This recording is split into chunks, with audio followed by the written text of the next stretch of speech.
you, Father in heaven. Thank you, Lord, for all of our blessings.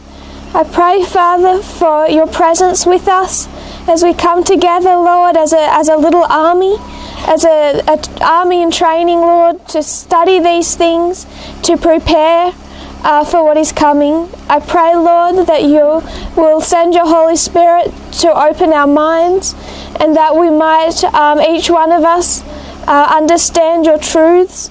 Father, that problems of language, problems where I explain perhaps poorly, Lord, that you might work with us still, that we might come to a common understanding, Lord, of prophecy. I pray this in Jesus' name. Amen.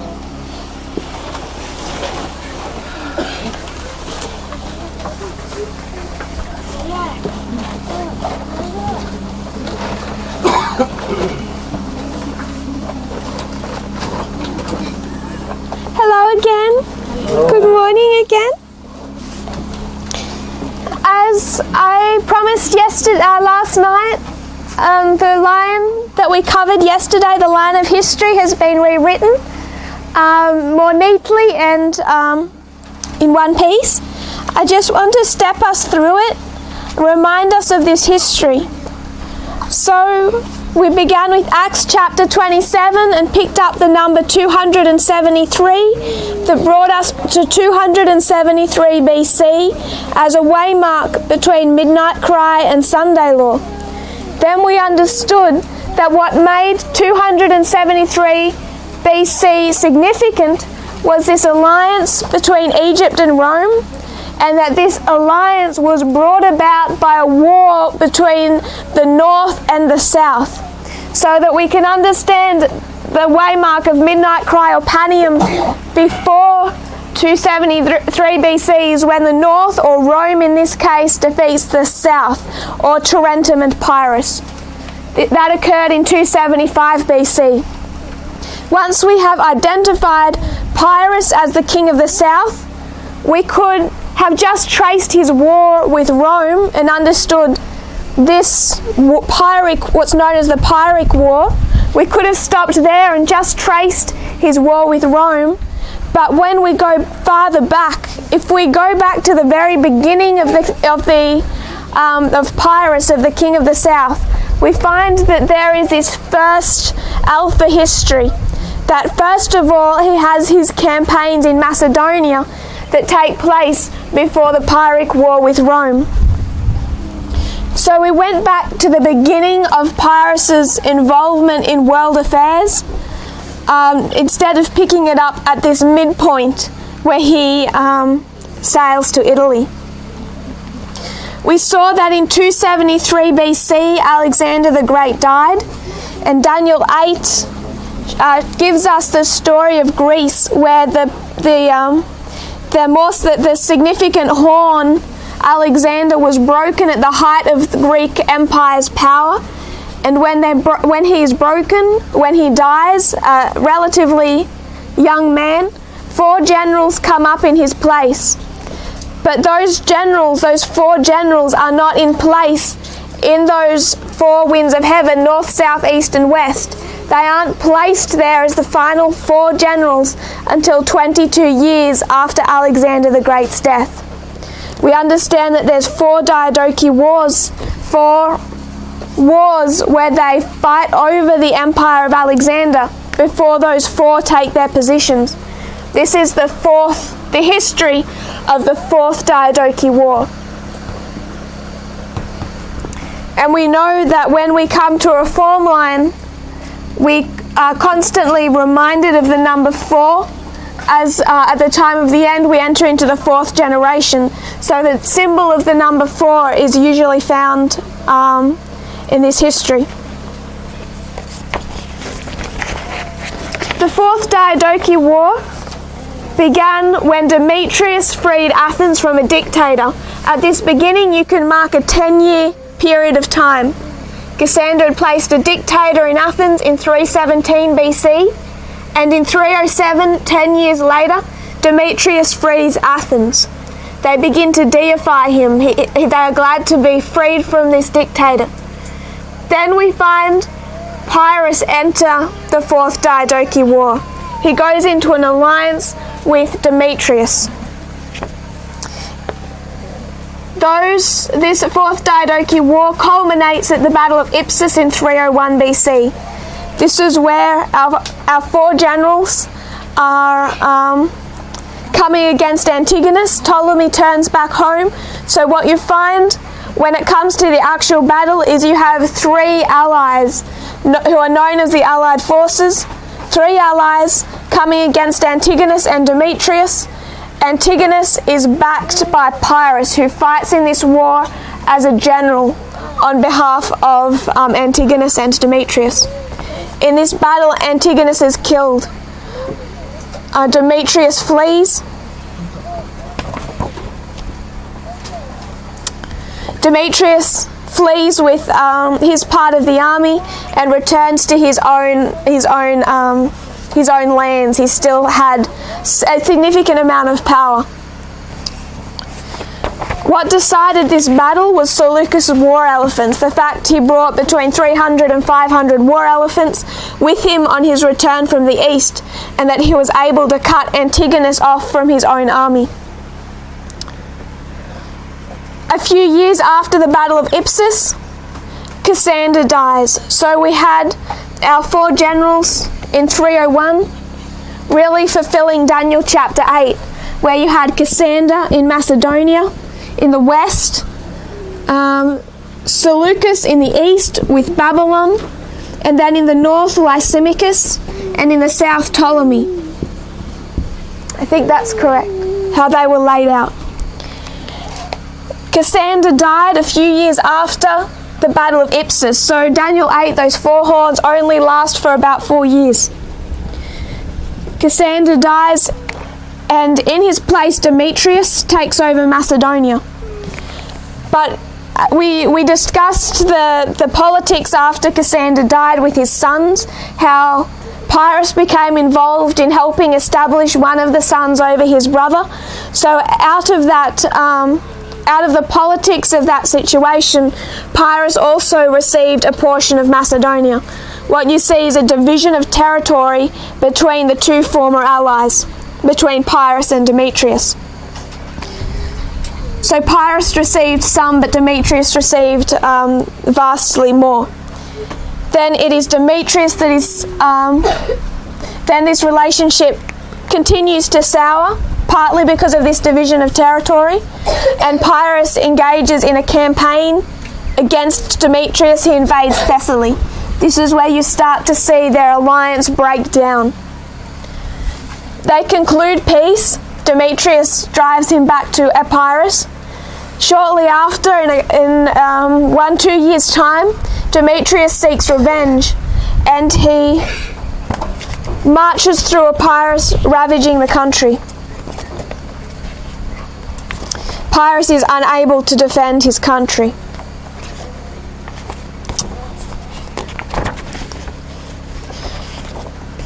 Pyrrhus comes to terms with Demetrius again, and they form some kind of armistice peace treaty. In this time, after Demetrius concludes peace with Pyrrhus, he begins a huge military build-up. Huge military preparation, as re-establishing the empire that his father had had. We know that he was building a fleet of about 500 warships and a coalition army of approximately about 100,000 men. This creates tension. These other three generals, remembering the behaviour of Demetrius' father, are nervous to see the son continue in the same warlike path and antagonistic path. So what they do is they come back into alliance. The three then form again, the three allies, and they ask Pyrrhus to join them against Demetrius. So these three allies join with Pyrrhus. Now he's fighting with them, and it's Lysimachus from the east, and Pyrrhus from the west that march against Demetrius. No battle is fought. Demetrius has such internal problems with his own men due to his own behaviour, not paying them well, not treating them well, not treating his subjects well. He had earned very little respect by his people, partly because of how he deified himself, and partly because of his homosexual behaviour that was also abusive. He'd lost a lot of respect, and when it came to this, these Pyrrhus and Lysimachus marching on him, this huge army that he'd built up abandoned him, and his army either joined Lysimachus or joined Pyrrhus, as did all the cities of Macedonia. So now Macedonia is split between east and west, half joined with Pyrrhus, half joined with Lysimachus and half with Pyrrhus. This sparks a cold war. Lysimachus is unhappy with only receiving the east of Macedonia. He wants the entirety of the territory. So what he does, instead of facing Pyrrhus in battle and conquering the rest of Macedonia as you would expect, he shows a different mode of warfare. And what he does is, through cutting off Pyrrhus's supply chain, his access to his supplies, food and money, those things, he isolates Pyrrhus. And the other thing he does is subterfuge. Essentially, what he does is he undermines Pyrrhus in this area that had given themselves over to him. Pyrrhus's kingdom isn't Macedonia; it's over here. It's Epirus. And over in Epirus, they're quite happy having Pyrrhus as king. He's one of their own. But over here in these countries, Lysimachus says, "Why are you having this king over here rule over you?" And little bit by little bit, he undermines Pyrrhus in their eyes until they turn on him, until it's no longer safe for Pyrrhus to rule them. And instead of fighting for them, he returns to his country of Epirus. That was in 285 BC.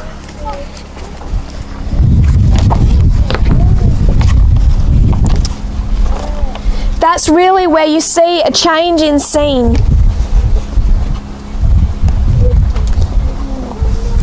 Over in Italy, there's internal strife in the cities between the aristocrats and the democrats.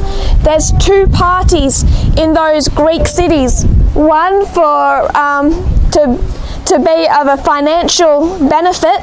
The aristocrats with their trade, they want to become an ally of Rome, and they want to come under Rome's protection. They're not strong enough to protect themselves from some of the hordes that are invading. So they want to ask Rome to protect them.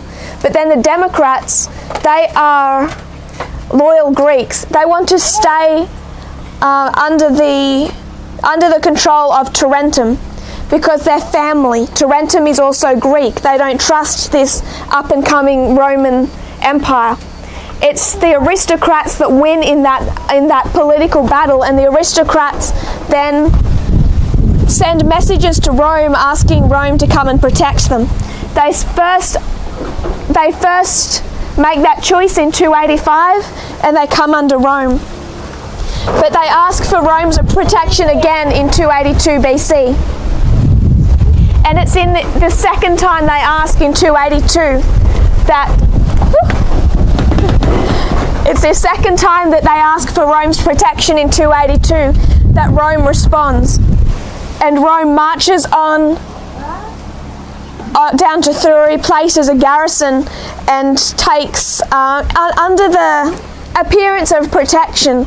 You know, it's really that idea, this country needs our protection, that Rome was able to really extend their empire into the south and into Thurii. It's this idea, this excuse that we have to protect this country. And then they place garrisons in Thurii. This angers Tarentum, So what they do is they attack Thuri and they force Thuri to come back under their control.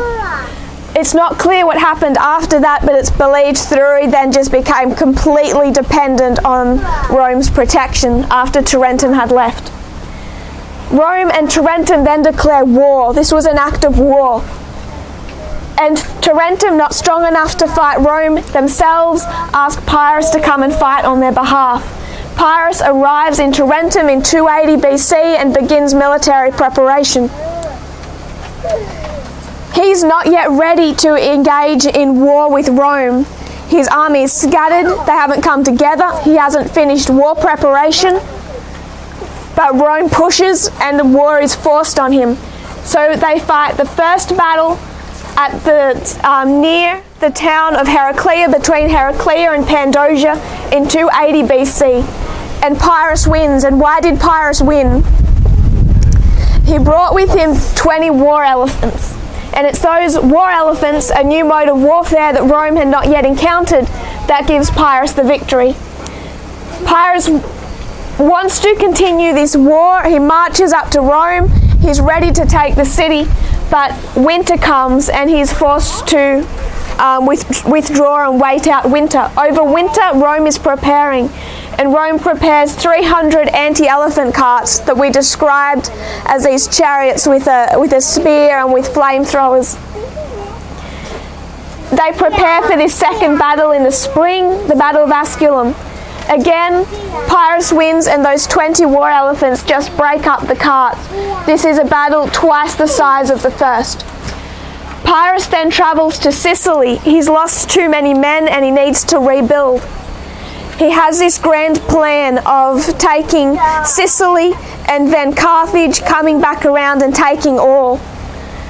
And to build up that huge military program, he becomes somewhat of a dictator, more of a dictator than he had shown himself to be before. To fund it, he desecrates a temple, but he loses that wealth when the ships carrying those treasures are wrecked.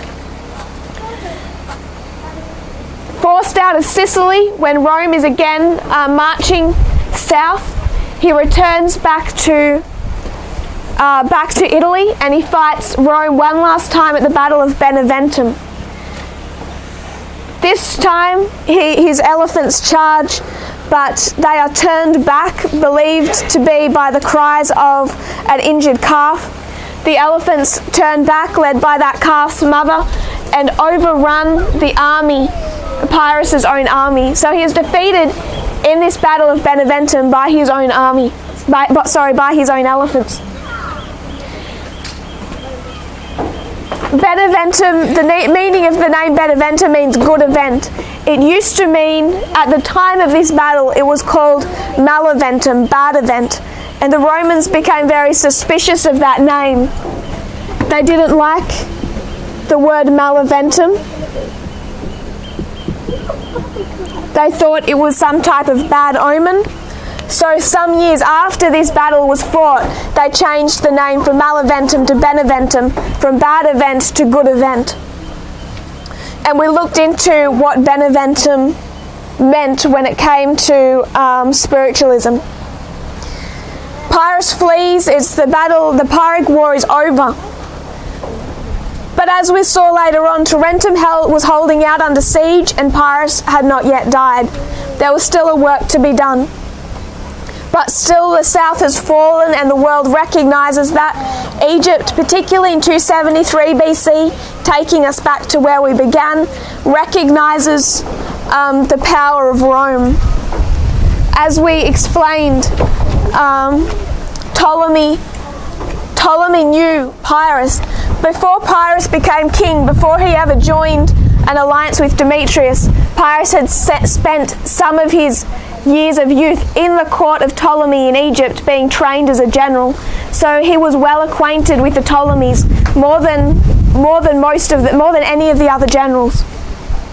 So when Ptolemy II Philadelphus, a later Ptolemy, sees Pyrrhus defeated, he knows who Rome has defeated. In 272 BC, Rome returns to Egypt. We see the symbol of the maximum flood in the name of the chief Roman politician who led that delegation. Tarentum falls in 272, showing that Rome now has complete control over all of the south, complete control over the entire peninsula of Italy, and Pyrrhus dies 46 years of age in the streets of Argos. And we understood Argos meaning bright white in the context of a field ready for harvest.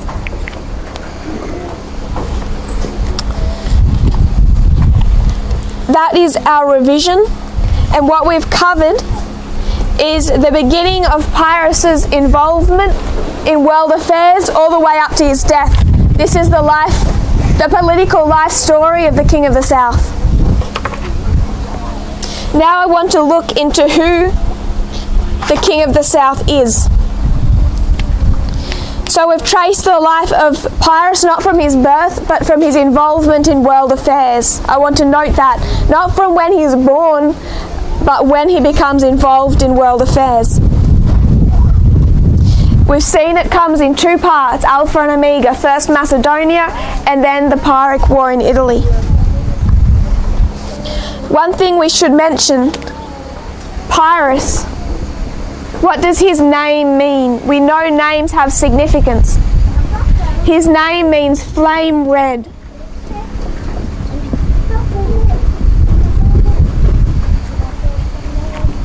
Flame coloured, the red colour of flame. What does the colour red, what has it been a symbol of, the colour red? Danger. Blood. And it's really using that context of blood that made the Jacobins in the French Revolution take it as their colour. It became the symbolic colour of the French Revolution. Then the colour red was seen in 1848 as the European revolutions occurred, revolutions in Germany, though that French revolutionary spirit spread across Europe. And finally it came up again in the Bolshevik Revolution in Russia in 1917. If you've seen photos of the parades during the time of the Soviet Union, or where they, I can't remember the word, where they have the military parades and they march through the streets, all of their banners and their weapons and their soldiers marching, it's just a sea of red. It was the colour of the flag of the Soviet Union. It's just this red box with the sickle. The reason they chose the colour red was that it was meant to symbolise the blood of the workers and their communist uprising. If you follow the history of Epirus, one thing we need to understand is how we can use Pyrrhus as a symbol. Turn with me to Daniel 2, chapter 37. Daniel 2:37.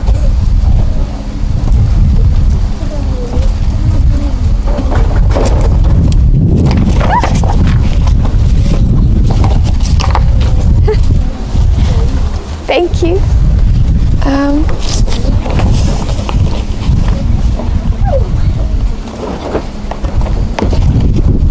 Daniel 2:37. To find again.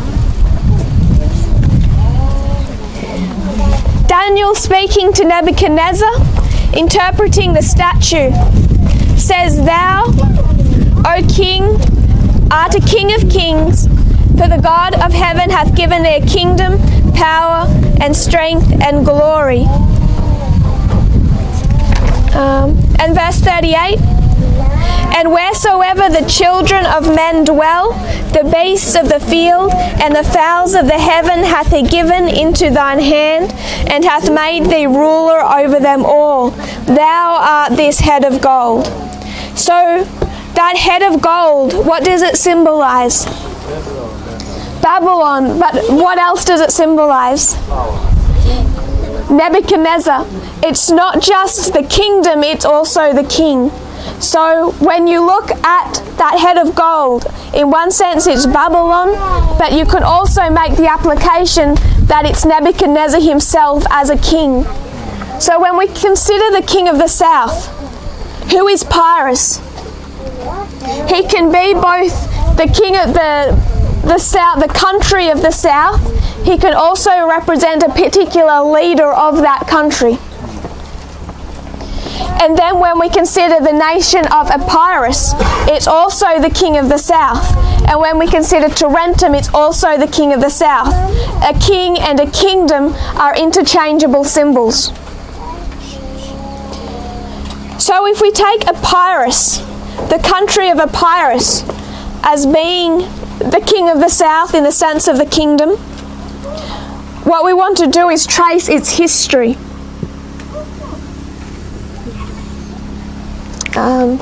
In a straight line, if we can.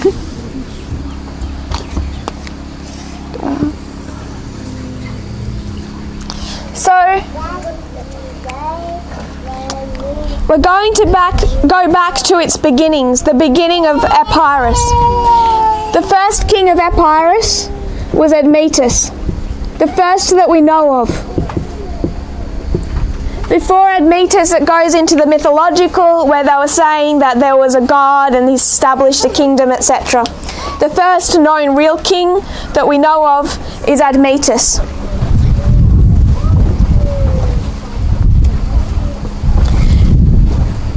That would be around 500 BC. The 10th king from Admetus, if you trace them from the 1st to the 10th, is our king Pyrrhus.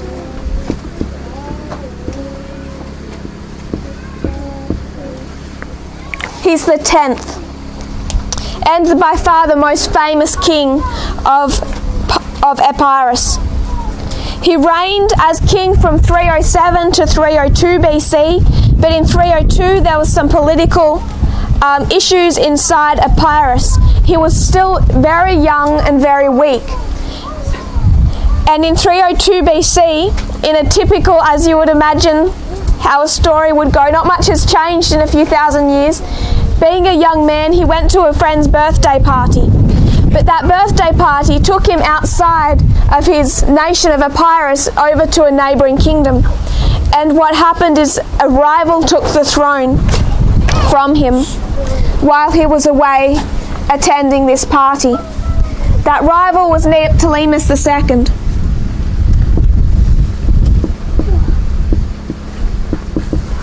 Neoptolemus II took the throne of Epirus.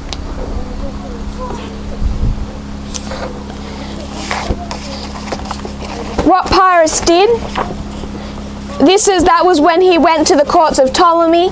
He established himself, made himself stronger, and then Ptolemy helped him regain his throne. He marched back into Epirus, and what he did was he persuaded Neoptolemus II to co-rule. So Neoptolemus II and Pyrrhus co-ruled. You had two kings at the same time. Over the course of time, he had Neoptolemus killed, and he returned as the sole and only king again of Epirus. If you trace the kings following him, you have 7 more leaders before the nation of Epirus is ruled by the Epirot League, a league of tribes or of nation states.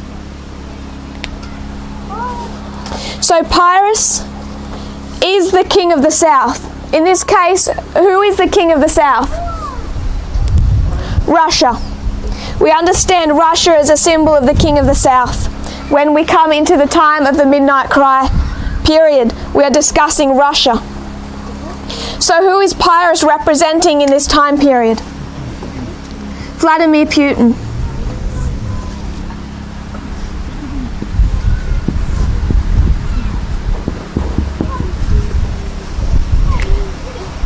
Putin is the 10th leader of of Russia since the time of Stalin. If you mark Stalin as the first, Putin becomes the 10th.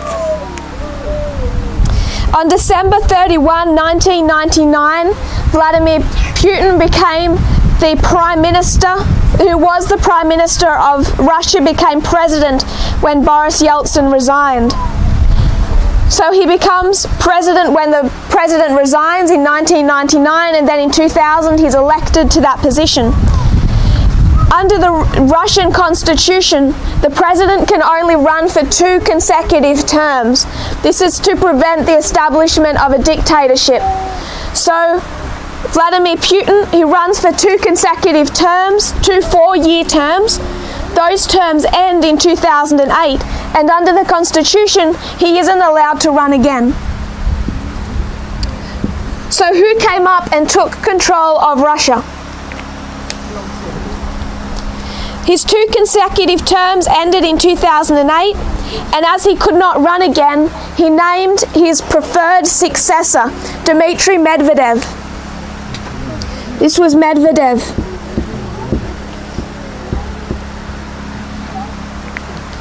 From 2008 to 2012. The West had thought by this time, 2008, the West had already recognized that Putin was some type of dictator. They weren't sure how much control he would try to hold on to. So when it comes to him stepping down as president, the West was on edge. They wondered, is he going to abolish the constitution and stay in power, or is he going to bring one of his old KGB buddies and as president who will continue his thoughts? What Vladimir Putin did was very clever. He brought in a young man who was pretty much a puppet ruler. Medvedev was president, Vladimir Putin was prime minister, and the world recognized that they were co-ruling. Putin never properly steps down. He becomes prime minister under Medvedev.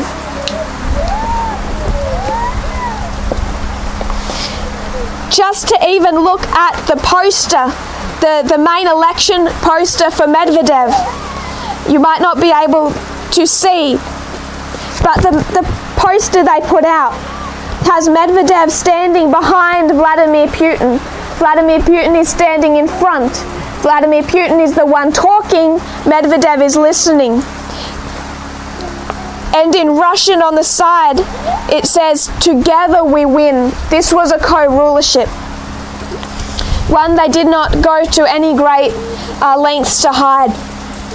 In 2012, Medvedev did not run for a second term in office. He dutifully stepped aside, and Vladimir Putin stepped back in as co-ruler. As only ruler.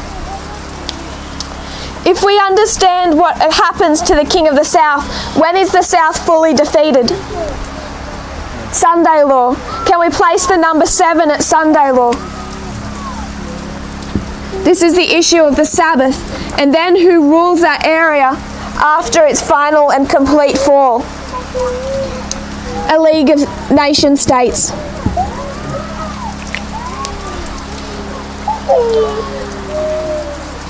So if Pyrrhus represents Putin, I want to trace a little bit of the history of how they came into power. Pyrrhus's father was Aeacides.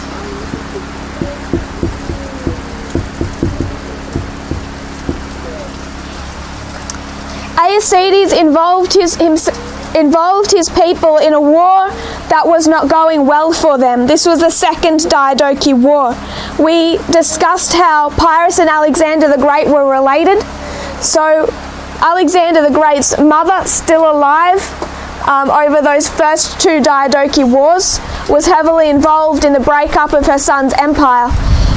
And being a relative of Epirus, I'm not sure if it was cousin or second cousin, the king of Epirus, Pyrrhus's father Aeacides, draws Epirus into that war to defend his relative, the mother of Alexander. But the people of Epirus became tired of fighting. They didn't want to be involved in this war. And there is a popular uprising and he is forced to flee. So a popular uprising forces Aeacides from the throne. This is the father of Pyrrhus.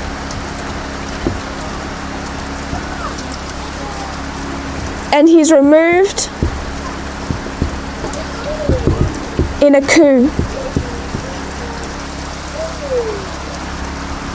In this case, it's the same fellow here as there, but Neoptolemus, a rival for the throne, a rival family in Epirus takes that throne.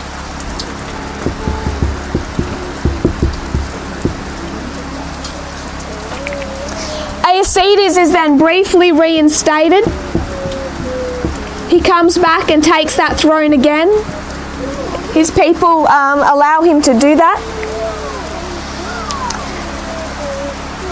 But he's significantly weakened by this affair. So weakened that he's soon killed. Weakened and killed by these affairs. Aeacides technically should not have had the throne back here. He was a younger brother. It was his elder brother that rightfully should have taken the throne of Epirus. The reason he didn't take, his elder brother didn't take the throne then was that he was not liked by the people. This elder brother, after the death of his younger brother Aeacides, took the throne. Alcetus II. The reason Alcetus II hadn't been allowed the throne back here is because he had what is really only described as an ungovernable temper. He had a terrible temper. Essentially, he had no self-control. And the people could only tolerate that for so long before they rose up and they put him to death. So let's go back to this history. The Soviet Union was engaged in a war they'd become tired of and could no longer continue. That was the Cold War. And that is the history of Gorbachev. The final leader of the Soviet Union. The day Gorbachev stepped down from power is the day that the Soviet Union ceased to exist. In August of 1991, he faced a military coup. The Gang of Eight, led by Yanayev, placed him under house arrest and took over government. A rival took power. This is Yanayev.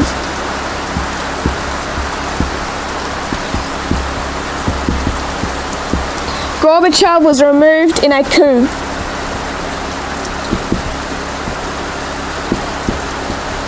A rival took power, took over government. Yanayev signed a decree making himself the acting president of the Soviet Union. This coup didn't last long. Shortly after, it fails and Gorbachev is returned to government. So Gorbachev returns.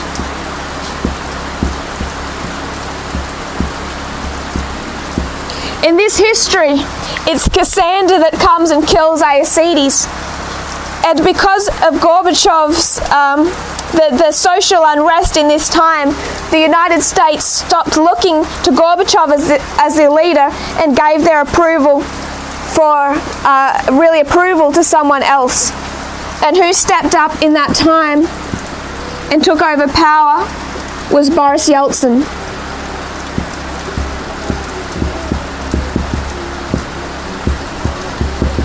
Gorbachev had been too significantly weakened by that affair, and he's forced to step down.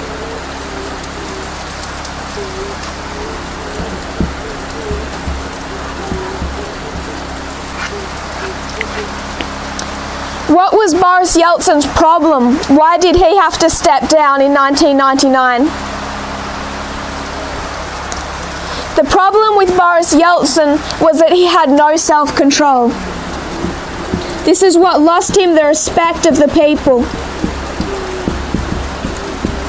If you go onto YouTube and you search for videos of Boris Yeltsin drunk, you find many. Videos of him walking off the plane to greet foreign presidents, videos of him standing next to Bill Clinton and he can barely stand, he is so drunk. He had a major problem with alcohol. And the people of Russia, time and time again, watching their president embarrass them in front of world leaders, in front of all these countries, they quickly lost respect for Boris Yeltsin. It wasn't just his lack of self-control. What this brought about, this alcoholism, really brought about a breakdown in his health. And that was his excuse in the end to step down, was his health. But he also knew he needed to step down. He had such a low approval rating with the people, he would have faced revolution if he didn't. So we can then see a relationship leading up to our 10th, to Pyrrhus and Putin, of a leader removed in a coup due to a war the people were tired of. A rival takes the throne for a short period of time. That leader that was removed returns, but significantly weakened. And in their place, once they are forced out, killed or removed, comes in their final option, another leader who has no self-control. This then relates to health when it comes to Boris Yeltsin. And then we see the strongest, most significant leader of that country, Pyrrhus, in the history of Epirus, and Vladimir Putin come into the history of Russia.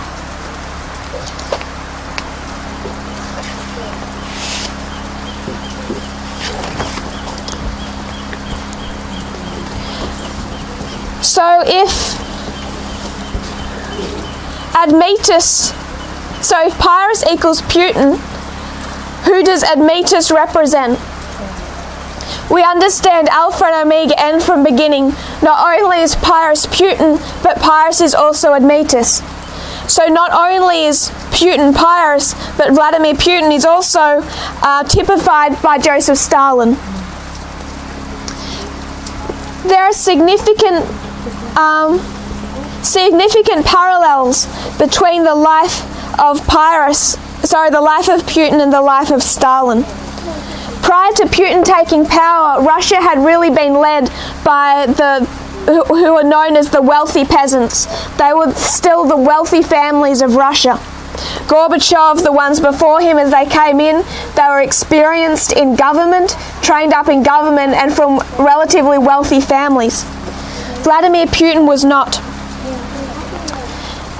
Neither was Joseph Stalin. Stalin was raised in poverty. His father was an alcoholic shoemaker who was also abusive, and Stalin's wife fled that abuse with Stalin at a young age. She worked as a laundress and moving between 9 rented properties over a 10-year period to support her and her son.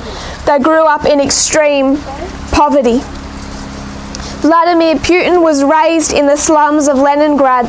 His first job was to hunt rats in the stairwells. This was a significantly challenging upbringing compared to who had led the Soviet Union or Russia before him.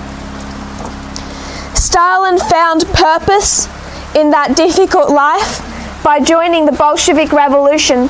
He was part of the ground force during the revolution that brought about the Soviet Union. Vladimir Putin found purpose in his role in the KGB. He was dedicated to the KGB, the secret services of the Soviet Union. He became a KGB agent, and he was part of the ground force working in that role at the end of the Soviet Union. So you see ground force at the beginning of the Soviet Union, ground force at the end of the Soviet Union. He was a Bolshevik operative, Putin was a KGB operative. Both beginning, they bookend the Soviet Union. Stalin was new to politics. He didn't become part of government until the Bolshevik Revolution in 1917, and then he is appointed to the position of General Secretary in 1922. He's appointed to that position of General Secretary by Lenin. In 5 years, from having no experience in politics, he's given the role of General Secretary, and that role of General Secretary is the only one he held for the rest of his life. All he did was make that one role of Secretary the most powerful one in the Soviet Union. He never changed or became president or anything else. He just made that role powerful. He's given that premier role 5 years after the government begins by Lenin himself. Vladimir Putin entered local politics in 1991. He didn't enter state politics until 1996. 3 years after entering state politics, he's appointed to Prime Minister, later that same year as President. So you can see from state politics in 1996, he's President in 3 years' time. And again, he was facing oppositions from the oligarchs, the billionaires who had swept up all the Russian resources. And it took him time to make even the position of President one of power. They worked after a similar method. Both were given their position because they made themselves appear modest, inconspicuous, grey and disciplined. The people under Lenin and Trotsky, those early Bolsheviks, thought that Stalin was just this quiet man they could control.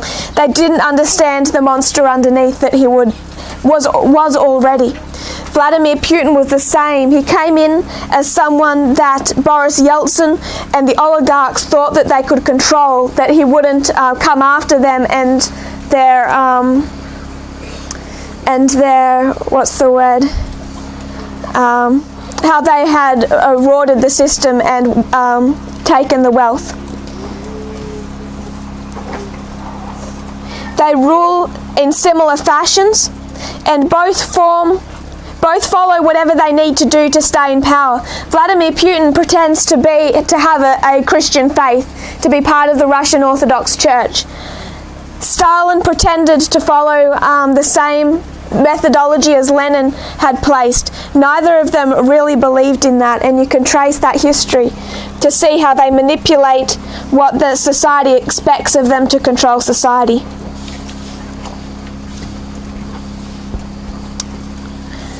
Tracing these early ones, we understand that Gorbachev and Boris Yeltsin led to Vladimir Putin. Gorbachev marked the fall of the Soviet Union. Boris Yeltsin placed Putin in power. What about Stalin? If Putin equals Stalin, can we see that same dynamic? Gorbachev ended the Soviet Union when he stepped down, and when he abdicated, Tsar Nicholas ended the monarchy that had been ruling Russia for hundreds of years.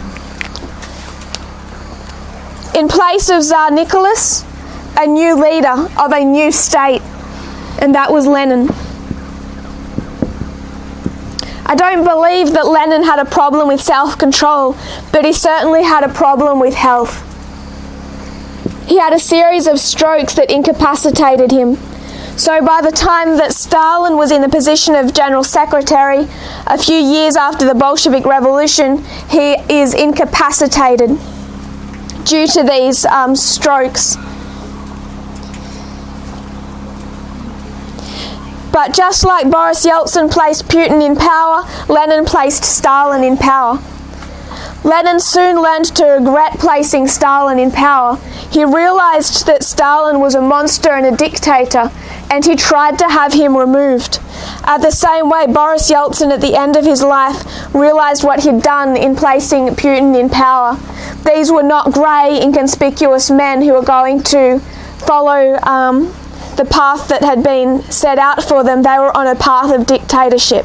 Lenin recognized the dictator Stalin was, and Yeltsin recognized the dictator Putin was. Both of them start then to cleanse the country of opposition. Stalin begins to kill off or prosecute or chase away his enemies, the same way Vladimir Putin did that in the years shortly afterwards.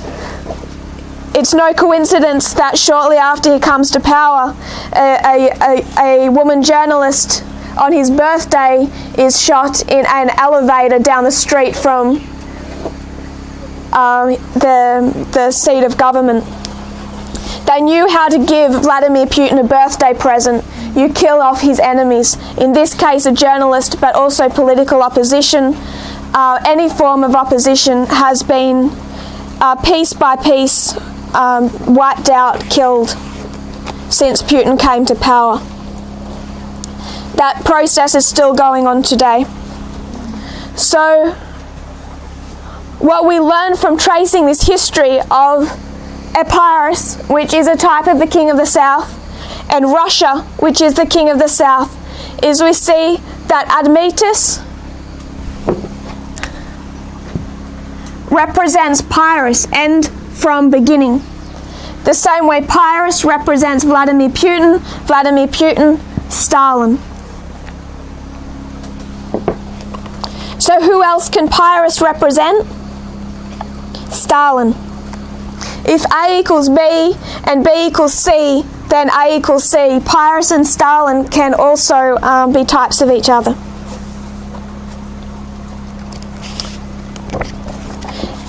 The interesting thing about Stalin is he takes us back to the history when Russia, by now the Soviet Union, not at its birth, it was birthed in 1917 with the Bolshevik Revolution. Stalin doesn't take us back to where it was birthed at the revolution. He takes us back to where it begins to be involved in global politics. And that takes us into the history of World War II. So now what we're going to do in this line below and in the time that we have remaining is look at the history of World War II. The history of Joseph Stalin.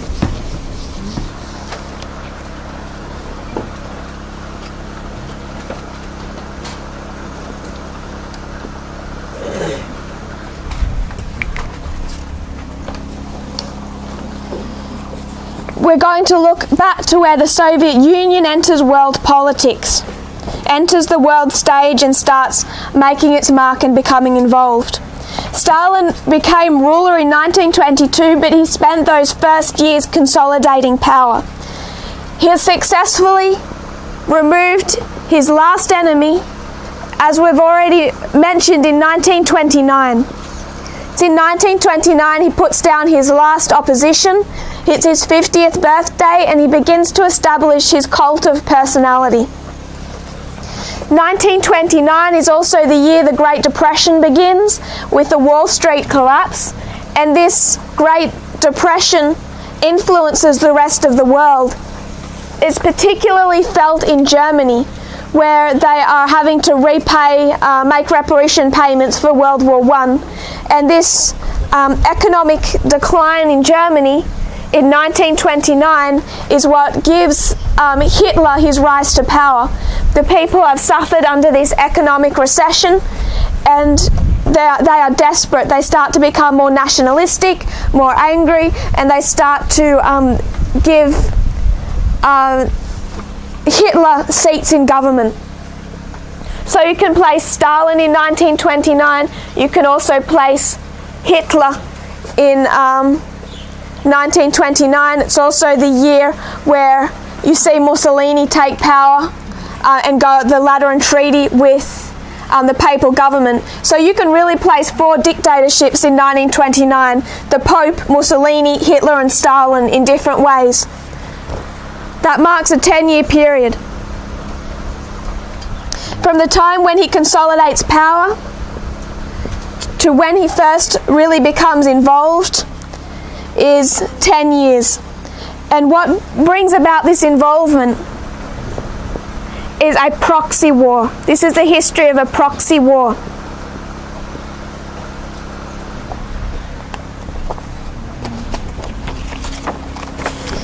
This proxy war was the Spanish Civil War.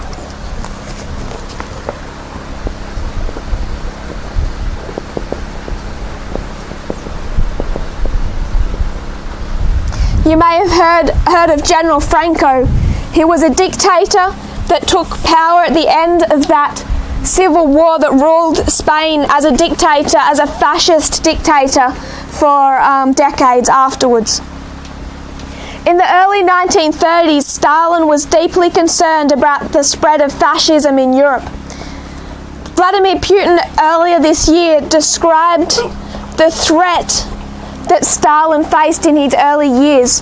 Putin justified Stalin's repressions, justified Stalin killing tens of millions of people based on the idea that Stalin had an unusual set of circumstances, that he faced the challenges of rising fascism. And we know that fascism was the ideology of Hitler and Nazi Germany. It was the ideology of Mussolini. It was fascism against communism.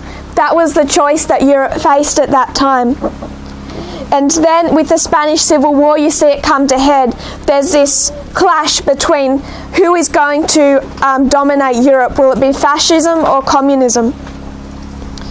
So you see this huge struggle building in Europe, and it is first challenged in this Spanish Civil War, where Stalin is now concerned that if Spain becomes fascist, he's facing not only Germany and Italy, but now a Spain that is fascist. So this becomes a proxy war, and we discussed what a proxy war looks like when both sides arm opposing combatants.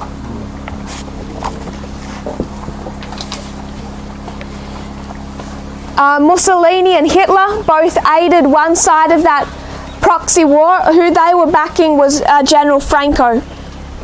So Germany and Italy backed General Franco, and the Soviet Union provided help to the Spanish Communist Party, the opposite side who were fighting Franco in this civil war. They were the Popular Front government. The Soviet Union were the main suppliers of military aid to that army.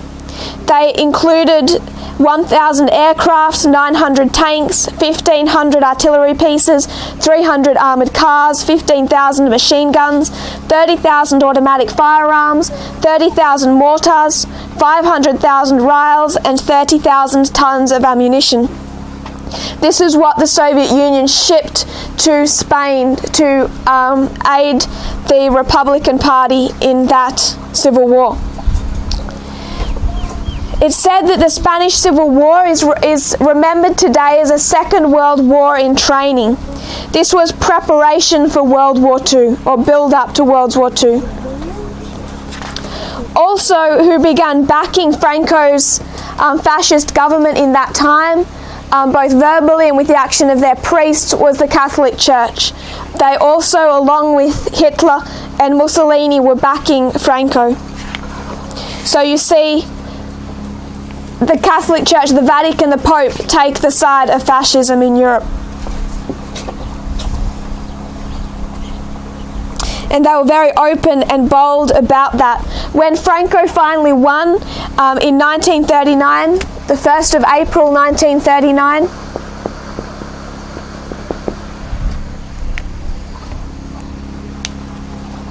Pius XII, Hitler's Pope, stated that God should be thanked, for once more the hand of divine providence has manifested itself over Spain. They were praising God for Franco's victory, keeping in mind that while the other side had also killed tens of thousands of people, Franco had killed, slaughtered, essentially genocide, tens of thousands of people in this civil war. The Soviet Union shipped so much to Spain in the Civil War. They expected Spain to pay for it, and Spain ended up having to ship to the Soviet Union $500 million worth of gold. 2/3 of Spain's gold reserves were shipped to the Soviet Union over the course of that Civil War. And that proxy war ends on the 1st of April 1939 with the victory of Franco, who was fascist. So you have two opposing parties. One is fascist, one is communist. Hitler and Stalin on the opposite side of different ideologies, really born enemies. So the world is taken by surprise when just a few months later, on the 23rd of August, they go into an alliance. This was the Molotov-Ribbentrop Pact. It's named after the two men. This Ribbentrop was the foreign minister of Germany, Molotov the foreign minister of the Soviet Union. They came together to sign this pact. It was an alliance between the Soviet Union and Germany.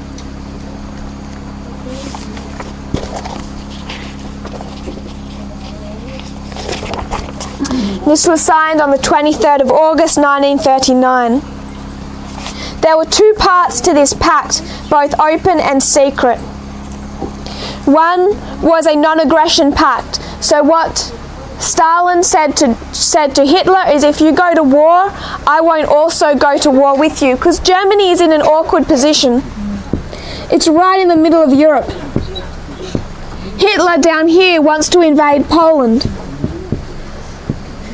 But if he invades Poland, he knows that England, Britain, and France will declare war, because these three are allies.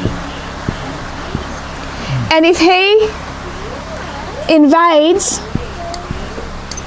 Poland, he knows that he's not just going to war with Poland, he's going to war with the three allied forces.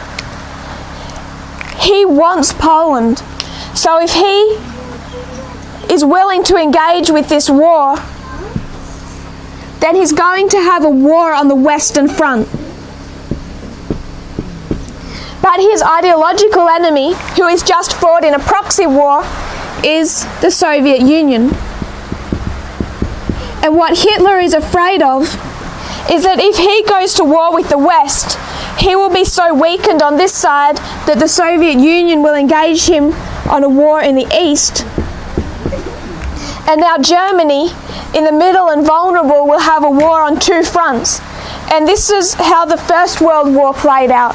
Germany had a war on two fronts, and it was too much for them. It stretched them too far. So what Hitler wants to prevent is a war on two fronts. If he goes into a treaty, makes peace with Stalin, then he can win against the West and then come and take the East.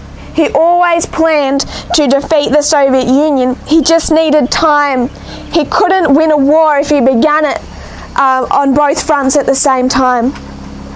So this drives Hitler to go into a treaty with the Soviet Union. But what did Stalin get from this treaty? What was he able to get from allowing Hitler to engage war with the West? For Stalin, he had a different plan in mind. He's not particularly fond of any of them. And if Germany goes to war with the West, then all of these, still for him, enemies will tire each other out. The longer he can make this war in the West go on, the weaker each power will be. Germany will be weaker, their men will be dying, they'll be running through ammunition. England will be weaker, France will be weaker, their cities will be bombed. And if there's war with the West and he can sit back and watch his enemies fight, then when they're so weakened, he can step in and he will be the strongest of all of them. He can take everything. So Stalin was quite happy to help Hitler go to war with the West. So neither of them are friends in this history, but both of them are benefited by this pact. So the first part of it was a 10-year non-aggression pact, that if Hitler went to war with these, Stalin would step back and not declare war on Germany. Then there was a secret part of this pact. The secret part was that they would then carve up Eastern Europe between them. The territory that lied between Germany and the Soviet Union would be split, and they pretty much redrew the map of Eastern Europe. You have this, this is mine. You have this, this is mine.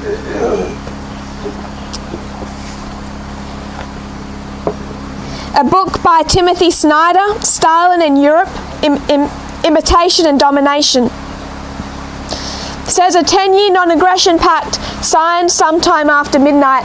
They met around midnight to negotiate it. It's signed just after midnight. Included in the Ribbentrop-Molotov Pact was a secret protocol by which Poland, Romania and the Baltic states would be divided into German and Soviet spheres of influence. Each power was free to seize its share without facing repercussions from the other. Thus, ideological enemies became political and military allies. Hitler no longer had to fear a prolonged two-front war. The two forces of socialism and Soviet Bolshevism, so fascism versus communism, now came together. Victor Sergei, a Russian revolutionary writer, would assert, "The midnight of the century arrived." This is the midnight of the century.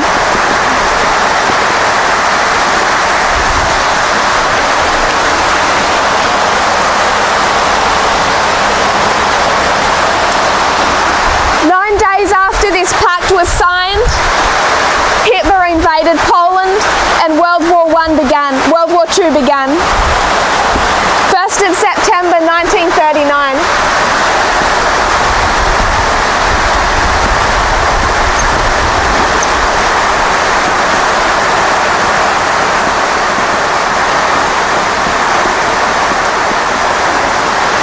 Three Allied forces, Poland,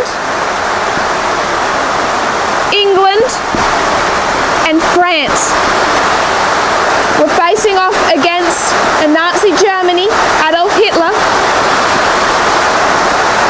who's now backed by the Soviet Union.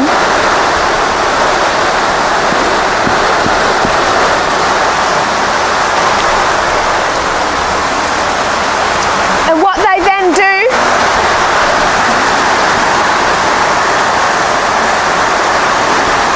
is divide up spheres of influence.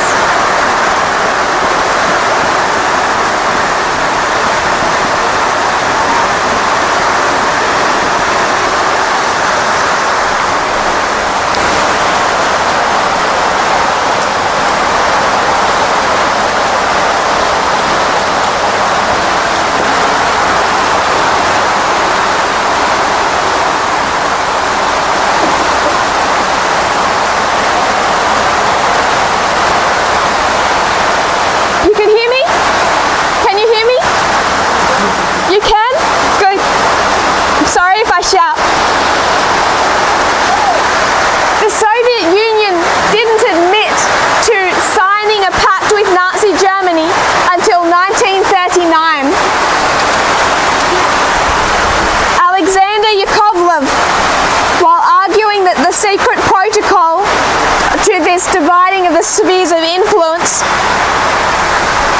why the Soviet Union didn't admit to this secret protocol with Nazi Germany is because it showed that the Soviet Union didn't have a good reason to have control over those satellite states. If the only reason that the Soviet Union had control over the satellite states was that Hitler had let them, that's not a very good reason. Hitler's no longer very popular, you may have noticed. So they would never admit to this deal with Hitler being the reason that they took those states. They finally were forced to admit to it in 1989. And who admitted to it was Alexander Yakovlev, a senior member of the government of the Soviet Union. And he said that although he dismissed the nationalistic claims of the Baltic states, that there was without doubt a collusion between the Soviet Union and Nazi Germany. So what is this? Collusion between the Soviet Union and Nazi Germany, between Stalin and Hitler. The effect of this pact on the world stage.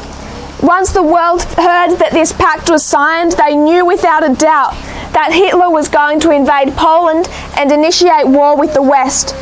They knew that they were facing a Second World War. I'll read to you from a book, The Devil's Alliance, Hitler's Pact with Stalin. It says the week preceding those opening salvos, the opening shots of World War II, had an oppressive note. Although the precise details of the pact remained opaque, most contemporary commentators agreed that it marked an unprecedented shift. The whole course of world politics suddenly changed when this pact was signed. Moreover, there was a grim consensus that the pact was more than just another chapter in Europe's ongoing crisis, and this was going to herald war. Franklin D. Roosevelt, the American president at the time, sent Hitler a personal appeal begging for alternative methods to solving this crisis, something other than war. The French Premier Daladier followed suit, urging the German dictator Hitler to step back from the brink of war. Otherwise, he said, destruction and barbarism will be the real victors. The British Prime Minister, Chamberlain, meanwhile, was inconsolable. He confided to the US ambassador that what was frightful was that it was all futile. He knew it couldn't be stopped. Britain immediately began preparing for war. London's museums began evacuating their treasures to the countryside. Hospitals were cleared of all but essential cases. Railway stations installed blue lights to comply with expected blackouts. Sandbags were filled and stacked. Windows were taped down. Chamberlain moved to the central war room beneath Whitehall, and orders were prepared for the evacuation of children from the towns and cities into the countryside. So this is the response the world had to the pact being signed. They knew that they were about to enter another world war. While the world was digesting the news of the Nazi-Soviet pact and considering what that implied, Ribbentrop, the foreign minister for Germany, returned back to Germany from the Soviet Union to a rapturous reception from Hitler, who hailed his returning foreign minister as a second Bismarck. So one of the reasons for Germany to go into an alliance with the Soviet Union was to prevent a war on two fronts, so it could go to war with the West, but there was also an economic reason. Germany could only supply only a little bit of its needs to engage a war effort. It didn't have enough oil, it didn't have enough of the different metals, rubber, all of those things. They all needed to be imported, and they either needed to come from the Soviet Union or from rail lines from the east that went through Soviet territory. So to even fund his war effort, he had to have an alliance with Stalin. There's a book called Feeding the German Eagle that gives much more information on that. Without Soviet imports, German stocks would have run out in several key products by October of 1941, only 3.5 months into their war with the Soviet Union. So the Soviet Union actually enabled Germany to attack it. A lot of what Germany used to attack the Soviet Union when it finally did invade was the resources that originally came from the Soviet Union itself. So there was also this economic need. And then we discussed the invasion of Poland, the beginning of World War II. Shortly after Germany invaded Poland, England and France declared war.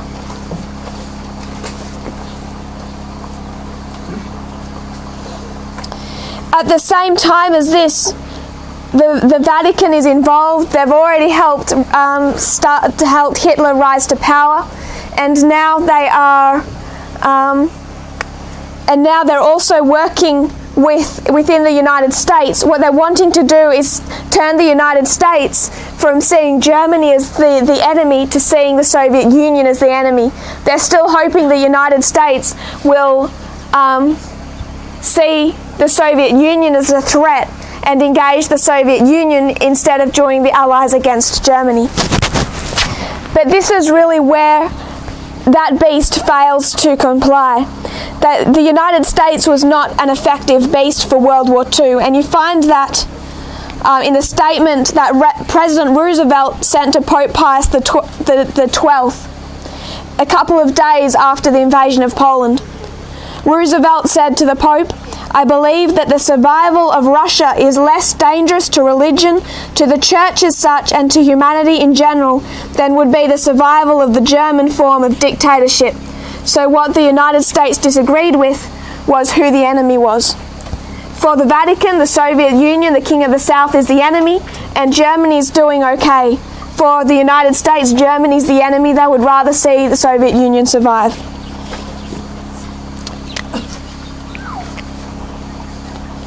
So they divide up spheres of influence, Eastern Europe, and then you see shortly after, in 1940, the year following in 1940, in the month of August, this new alliance relationship is first strained.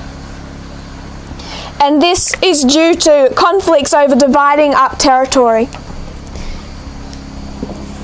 They've run into some where they didn't divide the Eastern Europe very neatly, and they both want different parts. They start to fight over those parts, and there's also the problem that the Soviet Union is sending all these imports into Germany to fund the war effort, and Germany isn't paying. They're meant to be paying. So there's a couple of reasons why this relationship begins to break down.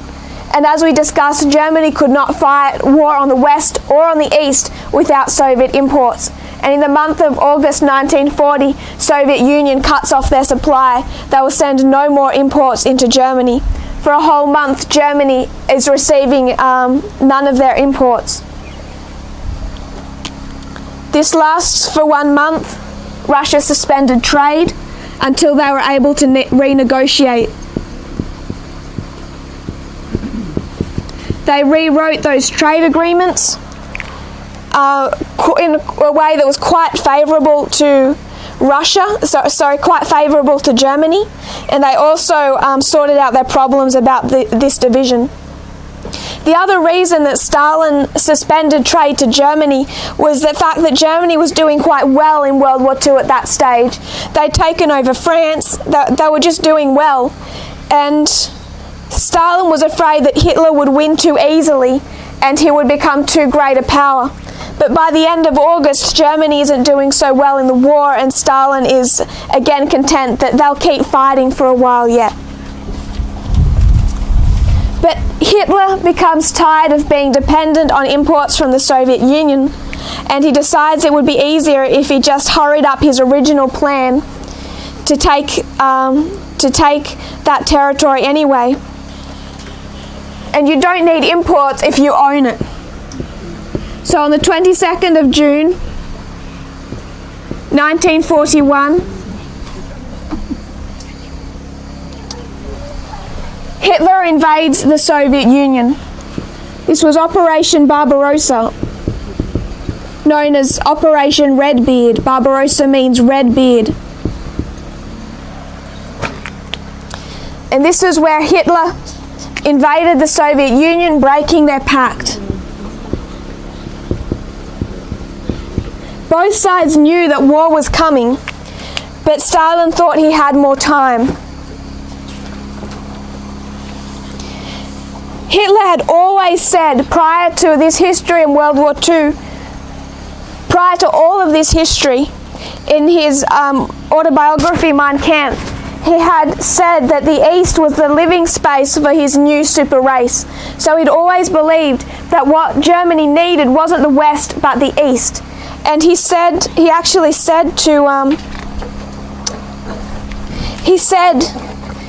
the League of Nations, the commissioner for the League of Nations that existed at that time, Karl Burkhard, Hitler said, "Everything I undertake is directed against Russia. If the West is too stupid and blind to grasp this, then I shall be compelled to come to an agreement with the Russians, the Molotov Pact, defeat the West, and then after their defeat, turn against the Soviet Union with all my forces. I need the Ukraine so that they can't starve us out, as happened in World War I." So Hitler made it clear that he just needed the West suppressed so he could then concentrate all his forces on an Eastern front and take what he saw as the living space for his new race. Part of the reason he wanted to wipe out the Russians as he did was that he had the exact same thinking as the Vatican did. Both sides believed that the Bolsheviks were either Jewish or driven by the Jews, so that communism was a Jewish ideology. And this is where Hitler and the Vatican both blamed the Jews for communism, the French Revolution and the Bolshevik Revolution. And this is one of the reasons for the Holocaust and that terrible persecution. In this history, in 1941, you will also see gas chambers come into operation. If Hitler's going to fund a two-front war, he needs to not have his men running concentration camps. He doesn't have enough soldiers to be running those camps. So what before was concentration camps and masses of people now really steps into, I suppose, more of what we envision the Holocaust, just the complete destruction of hundreds of thousands and millions of people. Now they're not just keeping them for a time, now it's just total slaughter. And this really was part of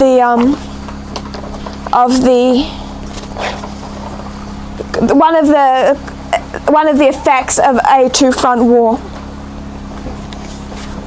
This attack caused the Soviet Union to join the Allied forces.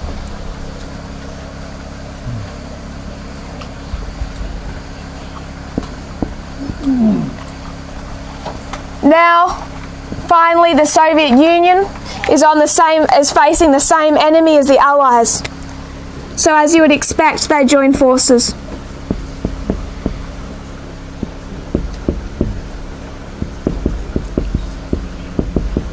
The USSR joins the Allied forces, and then America enters the war, and it's the others involved, but largely the United States, marching from the west, and Stalin marching from the east, that from these two fronts invade Germany.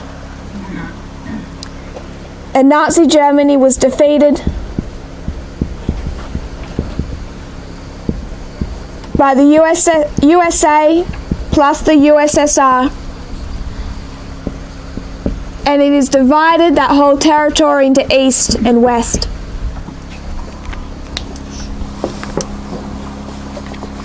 This is the Office of the Historian, the Bureau of Public Affairs for the US Department of State, May 2005. It says Soviet forces from the east and Allied forces from the west continued to advance on Germany. After a fierce and costly battle, Berlin fell to Soviet forces on May 8 of 1945. After Allied and Soviet troops had met on the Elbe River to shake hands and congratulate each other on a hard-won impending victory. So Soviet forces from the east and Allied forces from the west meet on the Elbe River, and the Elbe River runs through Germany. It's divided. Three superpowers by now, USA, France and Britain, had united with the USSR to fight against Germany. But as we all know, this didn't settle the question of what would happen to these eastern states. This divided it into east and west. And that created a new type of war. A Cold War. Those two powers that had divided it into east and west now wanted all of it. At the end of World War II, the Soviet Union and the United States emerged as the two world superpowers, and a period of tensions began between the Soviet-backed Eastern Bloc and the US-backed Western Bloc known as the Cold War. In 1948, the United States began a campaign of economic sanctions against the Soviet Union that would last more than 50 years. So from the United States, you see sanctions, and also the Solidarity Movement, subterfuge. They were undermining the authority of communism of the Soviet Union within those Eastern Bloc countries. Time magazine describes what the United States was using against the USSR: financial aid, covert operations, economic isolation, and using things like the use of Radio Liberty, Voice of America, transmitting messages from the West into Eastern Europe. And that was what brought about the end of the Cold War, when the USSR fell.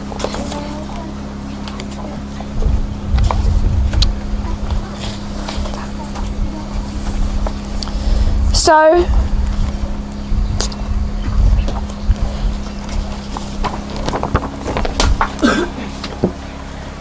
(1989) when it fell. So what happened in 1989? I'd like to suggest, yes, the fall of the Berlin Wall. Did the Soviet Union end in 1989? No. I want to, for reasons that we're going to discuss later, mark this 2-year period, 1989 to 1991, because this was a process of time. It was a 2-year process. And while you see the end of one type of war, much of the world, this movement up until a few years ago, believed that this war was over, that the job was done, that the South had been defeated, the King of the South. But I would suggest that it didn't end. All it did was change in scene, change in appearance. And I would suggest that is what the history of Pyrrhus teaches us, that it comes in 2 parts. First of all, Macedonia. There's a first attempt to take down the King of the South. But then we see a change in scene. The war continues, but it's different now. So in 1989 and to 1991, you see the fall of the King of the South. Pyrrhus lost all but Epirus. And really, all fell but Russia. The King of the South lost all of his empire except for the borders of Russia itself.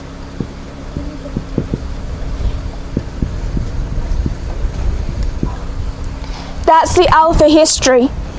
What we want to chart when we come back tonight is the Omega history. That this war didn't end, but it changed in appearance, because at the same time this happened, something else happened. Gorbachev never planned for the Soviet Union to fall. What he just hoped was that he would be able to rehabilitate it and make it more friendly. But you see in this history that that wasn't enough for those satellite states. And one country in particular changed its allegiance from the Soviet Union to the West. All of those countries did. What I want to mark is those satellite states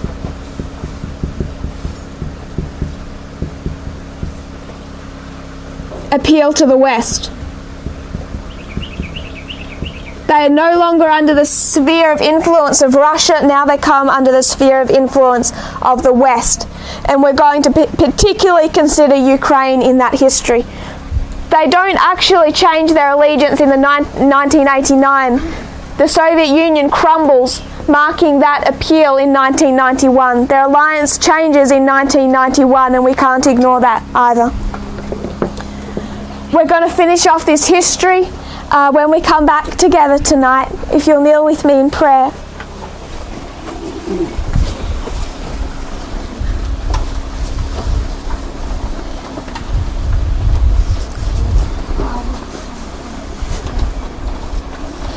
Dear Father in heaven, thank you, Lord, for all of our blessings. Thank you for your histories, that you give us a knowledge of what is happening around us.